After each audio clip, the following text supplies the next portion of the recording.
하나님 말씀 여호수아 11장 12절에서 15절 말씀을 보겠습니다. 구약 성경 327쪽입니다.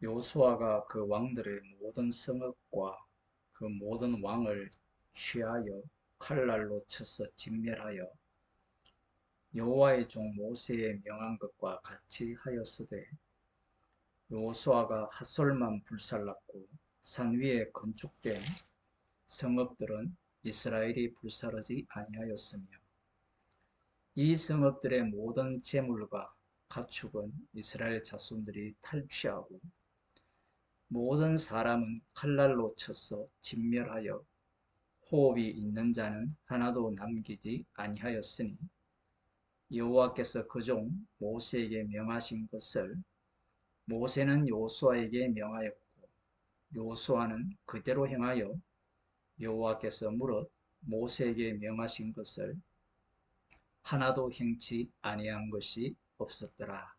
아멘. 마지막 이 북이스라엘 가나안 북이죠. 북쪽 가나안 지역입니다. 그 동맹국들을 진멸한 이후에 최종적으로 하는 말씀이 여호와께서 모세에게 명하신 것을 모세가 여호수아에게 명했고 여호수아는 그 명령을 다 지켜 행했다라고 말씀하고 있습니다. 그러면 우리는 이 말씀을 볼 때 말씀대로 믿으면 된다라고 생각을 하면서 여호수아는 여호와께서 모세에게 명하신 것을 다 행했다라고 생각할 수 있어요. 그런데 우리가 이 말씀을 자세히 살펴보면 과연 여호와께서 모세에게 한 것을 모세가 여호수아에게 명한 것을 여호수아가 하나도 행치 아니한 것이 없었느냐라는 겁니다. 지금 이들은 아브라함에게 맹세하신 가나안 지역의 7 족속이죠. 이 족속들을 하나님께서는 어떻게 하라고 하셨느냐 하면 진멸하라고 하셨습니다. 신명기 20장을 보면 하나님께서 이렇게 명하셨습니다. 10절부터 먼저 보겠습니다.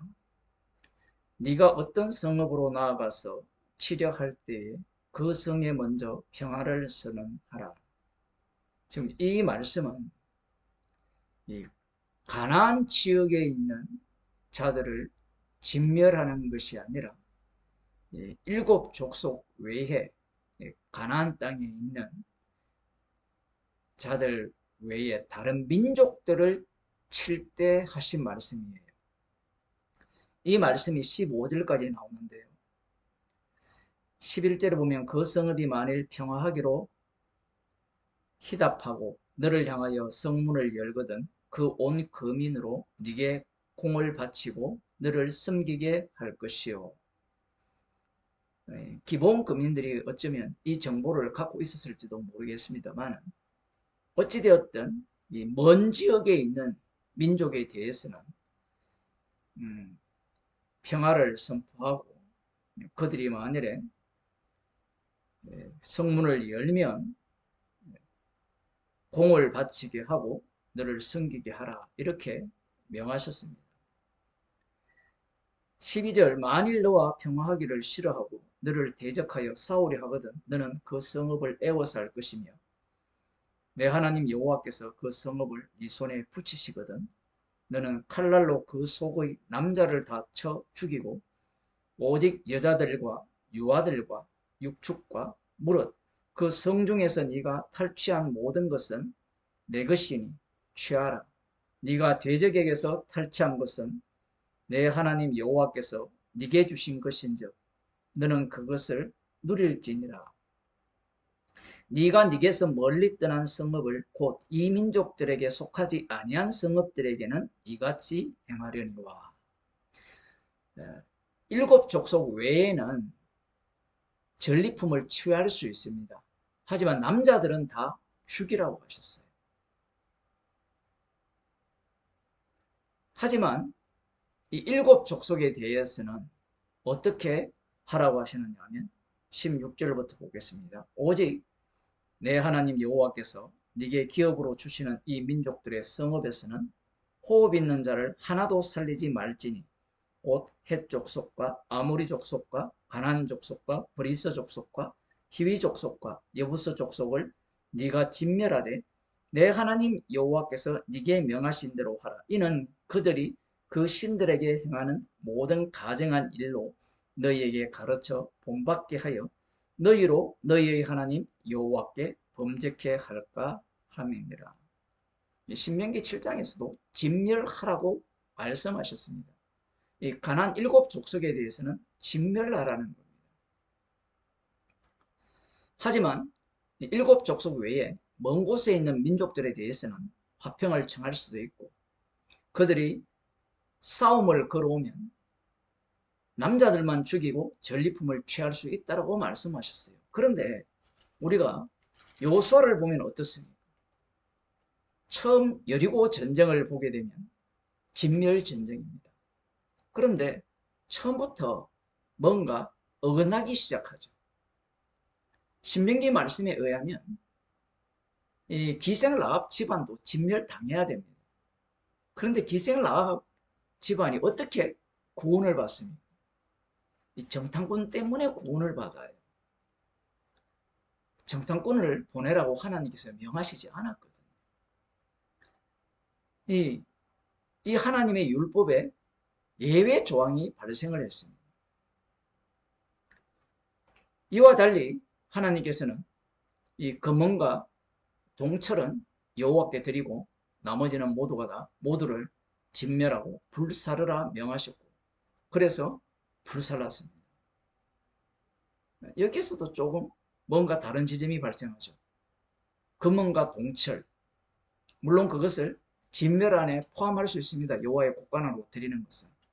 그러나 이 아간의 문제로 인하여서 두 번째 아이성 전쟁을 할 때는 하나님께서 전리품을 취하라고 하십니다. 이 신명기 20장에 나오는 말씀과 달라요. 그러한 전리품을 취하게 하셨고 그러면서 이제 이 남쪽 가나안 남쪽 동맹군들과 그 북쪽 동맹 그 한 왕들을 진멸하는 그러한 전쟁을 펼치는데 지금 오늘 본문에서 보더라도 상당히 이렇게 어한 대목이 나옵니다. 그 내용이 뭐냐면 11절에 보면 그 가운데 모든 사람을 칼날로 쳐서 진멸하되 호흡이 있는 자는 하나도 남기지 아니하였고 또 불로 핫솔을 살랐으며 이 핫솔 성을 불살랐습니다. 그 진멸하라는 명령대로 진멸을 했고요. 여호수아가 그 왕들의 모든 성읍과 그 모든 왕을 취하여 칼날로 쳐서 진멸하여 여호와의 종 모세의 명한 것과 같이 하였으되 여호수아가 핫솔만 불살랐고 산 위에 건축된 성읍들은 이스라엘이 불사르지 아니하였으며 이 대목이 걸리는 겁니다. 왜 핫솔성은 불사르고 산 위에 있는 건축된 성읍 언덕 위에 있는 요새라고 생각하면 됩니다. 그것들은 왜 불사르지 않았느냐라는 질문을 할 필요가 있습니다. 이런 본문들이 나오면 우리가 생각해야 되는 게 하나님께서 앞서서 이 말 뒷발의 힘줄을 끊고 병거를 불살라라고 하셨잖아요. 이 전쟁 그리고 전쟁 이후에 주어지는 축복들이 철저하게 하나님께서 약속하신 약속에 따라 주어지는 축복임을 알아야 됩니다. 그런데 지금 이 언덕 위에 있는 성들은 불사르지 않은 겁니다. 그래서 사람들은 목사들이나 신학자들은 이것은 이후에 군사적으로 유용하기 때문에 평지에 있는 성들은 다 불사르고 군사적으로 좀 괜찮은 그러한 이 요새들은 내버려 두었다. 이렇게 이야기를 하는데 약속의 땅은 과연 요새가 필요한 땅인가요? 지금 전쟁의 방식을 생각해 보면 이스라엘 자손들이 군사력이나 무기가 월등하여서 지금 이 전쟁에 승리하는 것이 아니라는 사실을 알아야 됩니다. 그리고 중요한 것은 여호와께서 모세에게 명하신 것, 모세가 여호수아에게 명하였고 여호수아는 그 명령을 하나도 행치 아니한 것이 없었다라고 하잖아요. 그런데 이 여호수아 1장에서 지금 11장까지 우리가 살펴보는 본문에 의하면 신명기 20장에서 하신 말씀대로 모두 순종했느냐라는 겁니다. 그러면 우리는 제대로 순종하지 않았다라고 말하고 싶잖아요. 그런데 하나님께서는 모세에게 명하신 것을 하나도 행치 아니한 것이 없었다라고 말씀하고 있습니다. 이 말씀은 그러면 잘못되었나요? 잘못되지 않았습니다. 그러나 신명기 20장과 이 여호수아 1장에서 11장 내용을 살펴보게 되면 맞지 않죠. 그 맞지 않는 이 아간의 범죄로 인하여서 전리품이 생기고 정탐꾼을 보냄으로 말미암아 기생 라합이 구원받고 그 집안이 구원받고 이러한 과정들 그리고 이 높은 언덕 위에 있는 요새들은 불사르지 않는 이러한 것을 했음에도 불구하고 명하신 것을 다 지켰다라고 말씀합니다. 하나님께서 그렇게 보시는 거예요. 그러니까 우리가 보기에는 신명기 20장에 나오는 말씀대로 하지 않았잖아요. 하지 않았음에도 불구하고 그들의 죄가 드러나고 하나님의 심판이 드러나고 그들에게 전리품을 취하라고 하셨고 그들 나름대로 판단을 하여서 또 이 언덕 위에 있는 요새들을 불사르지 않는 이 모습 자체가 하나님께서 보시기에는 명하신 대로 다 행했다라는 겁니다. 이 뭔가 이가 맞지 않잖아요. 그러니 하나님께서 하시는 이 일을 우리 인간들이 보면서 이러한 말씀들이 있기에 정말 모든 것을 행했구나 이렇게 봐서는 안 돼요. 분명히 행했는데 그 사이에는 하나님께서 이스라엘을 긍휼히 여기신 내용들이 들어가는 겁니다. 조금 이렇게 강하게 표현한다면 하나님께서 말씀하신 그 율법을 오히려 위반하는 모습으로서 율법을 온전히 지켜 행하는 요소화가 되는 거예요. 하나님의 긍휼입니다. 하나님께서 이제 이 이스라엘 역사를 통하여서 종말이 되면 구원 얻을 자는 아무도 없습니다. 세상 자체가 어둠이죠. 어둠이기 때문에 구원 얻을 자는 없어요. 구원 얻을 자가 없다라는 것은 하나님 말씀에 순종하는 자가 없다라는 거예요. 그러면 누가 구원받습니까? 라는 질문이 나오죠. 방금 말씀드렸잖아요. 구원받을 자가 없어요. 그러면 구원받는 자는 어떻게 받게 되느냐면 하나님께서 자신의 독생자를 대속물로 내어 주심으로 말미암아 구원받는 자가 만들어집니다. 십자가 지신 예수님을 통하여서 구원받는 자를 생성을 해요.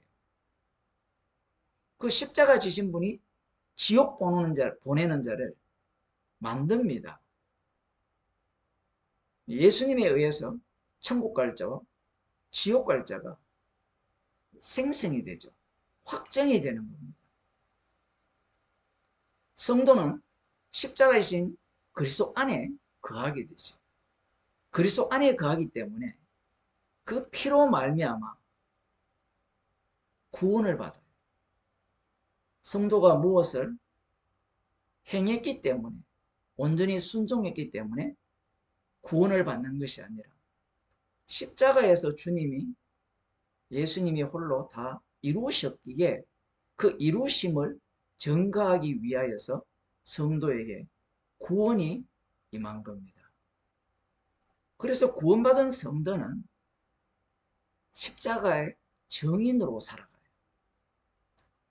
십자가에서 주님이 홀로 다 이루셨기 때문에 십자가의 피를 증거하는 증인으로 살아가는 것이 성도의 본분입니다. 오늘날 기독교는 예수님의 십자가를 인간 구원용으로 해석을 해요. 하나님의 말씀을 인간 구원용으로 영생 얻는 비법으로 해석한 자들이 예수님을 십자가에 못 박아 죽인 유대인들입니다. 바리새인들이에요. 성령을 받은 자들은 영생에 관심이 있는 것이 아니라 십자가에서 주님이 홀로 피 흘려서 다 이루셨음에 관심을 두고 십자가의 정인으로서 이 땅에 살아가게 되는 겁니다. 기도하겠습니다. 하나님 아버지, 말씀하신 분이 독생자를 보내셨어. 십자가에서 그 말씀을 다 이루시고 다 이루심을 저희들에게 덮쳐주셨기에 십자가의 정인으로 삼아주심을 감사드립니다. 은혜로 말미암아 구원을 얻었기에 그 은혜만을 마음껏 증거하는 주님의 정인으로 살아가게 하여 주옵소서. 예수님 이름으로 기도드립니다.